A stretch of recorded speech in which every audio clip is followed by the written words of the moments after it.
how did I become a follower of Isa al-Masih? My journey is essentially a journey from religion to redemption. I would characterize my journey in the faith, in this process of becoming a follower of Isa al-Masih, as a journey from ritual to reconciliation. And this is very important because I was raised in the precepts of the religion of Islam. I grew up embracing Islam with all of my heart, as best as a child could in a Muslim home, having grown up in Senegal, West Africa, of a Lebanese family, Shia Muslim, and following best as we could the precepts of the Quran and the Hadith. Our home was characterized by religion in every sense of the word. So, why would I need anything more than what we had? I never felt the need to have more until the crises of life that I experienced and that all of us experience at one point or another may bring us to face, or do bring us actually face to face with some of the great questions of life. Who am I? Why was I born? What is the sense? What is the meaning of my existence? Why these problems? Why do we have these struggles? That's the nature of the human heart, to struggle with answers and to look to the mercy of God to say, Lord, why? Lord, why was it that when I was just a little child, my parents experienced divorce and we had a broken home? Why did we go through struggles in the context in which I grew up, where someone from my background would despise a black man? And why, though we were all supposed to be Muslims, we were not getting along? I came very early to the understanding that even with all of the noble talk we had about Allah and about religion in the home, all of that did not shut the door to the misery and havoc that sin brings into a family and into a young life. I experienced all of this, and then I embarked on the task of reforming my life, thinking that all that I had experienced, all of the bad things that I went through, had been because I was not walking like a Muslim should. And I began to reform my life by being more careful, reading the Quran, trying to keep the traditions, of course ritual and everything else that was required. But you know what happened to me? The more I embraced this, the more I tried, the more I began to discover that something simply was not gelling, something was not working. Was the problem just me? Was it that I wasn't doing it right? I began to look at others. I began to look at anyone who called himself a Muslim, whether he called himself a fundamentalist or he called himself a failure. From one F to the other, I looked at the whole gamut of Muslims and every type possible, and I noticed the same thing in their life that was in my life. That there was no assurance of the forgiveness of sin, that there was fundamentally no peace, although we constantly spoke of peace. That honestly, in my heart, as well as the heart of my Muslim friends then, though we said 5 times a day and 1,000 times in other occasions, Ar-Rahman Ar-Rahim, we were never very sure that Allah was on our side. We did not know what He decreed for us. Maybe He decreed evil for us. Maybe He decreed good for us. We did not know. We had no assurance of anything. And in that context, the struggle to reform one's life became a lonely one, an arduous one, a difficult one, at which not only I failed, but honestly, all the Muslims I knew were failing at it. We all know how to have a nice facade of religiosity and speak eloquently to issues if we have to. But the truth of the matter is that Allah sees our hearts, and He saw mine, and I looked at my heart and I knew that I was not finding the answer in religion as such. But what is there more than the deen? What is there more than iman?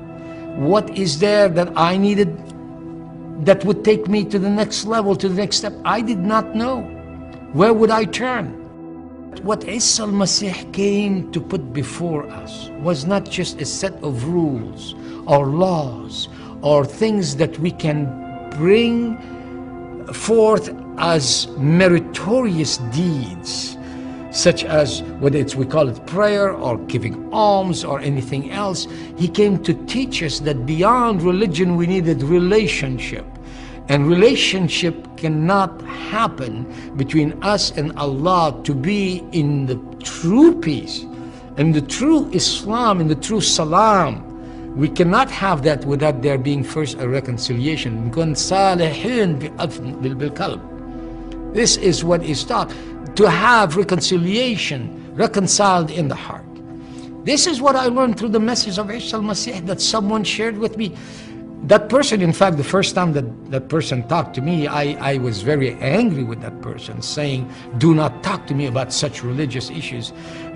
Who are you? And that's when I learned that there's a great deal of difference between those who would say that they are following the Bible and those who are true followers of Isa al-Masih. The man talking to me was a true follower of Isa al-Masih. I remember the first time that I heard someone give a khutbah about the Injil, and the man that was preaching that word, I shall never forget how he held up that book, the Bible, that comprises all of the holy revelations of Allah, from the Torah to the Injil, and began to say Allah is the one who gives promises and keeps them, and He is the one who assures us that we can count on what He says. That was a comforting word for me, because he was saying that there are things that Allah says that cannot be simply trifled with, that give actually reassurance. For I grew up in a system where I was never sure if Allah was truly for me.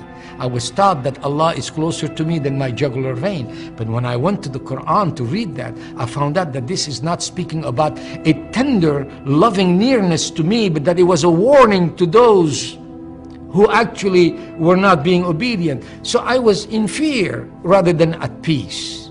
That day, among the promises that I heard, was the one that is given to us in the book of Acts, in the 4th chapter, that says to us, إن تحت هالسماء وفوق هالأرض لا في غير اسم من بعد اسم عيسى المسيح اللي بيخلصنا. That is, there is nothing, no other name under heaven and upon this earth that has been given whereby we can be saved. But that if we believe, He will forgive us.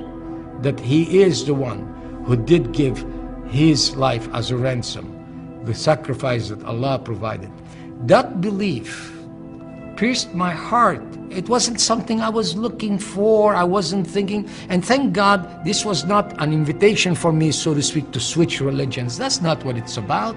It's not about religion, it's about reconciliation. This is the message of the gospel of the Injil. This is what Isa al-Masih brings us. Reconciliation. So today, to anyone who listens to me, I want to testify that indeed the Injil is true when it tells us La ilaha illallah wa la fi ghayr wafi' bayna wa bayn Allah illa Isa al-insan, Isa al-Masih al-insan. That is, there is no God but one God, and there is no mediator between man and God except Jesus Christ, the man. And so that is something today that I want to assure any hearer, that if in faith believing one accepts what the Injil says, you find the solution. My life was transformed by that truth. What I could not find just through the precepts of religion, and it doesn't matter how you call that religion, it could have been any religion. What I could not find through the precepts of religion, I found through ransom, redemption, in the name of Isa al-Masih. I found reconciliation with God that transformed my life and gave me true peace. That is why I want to follow Isa al-Masih, and why I continue to follow Isa al-Masih, and why I proclaim to anyone, please be reconciled with God in the name of Isa al-Masih and be a follower of His.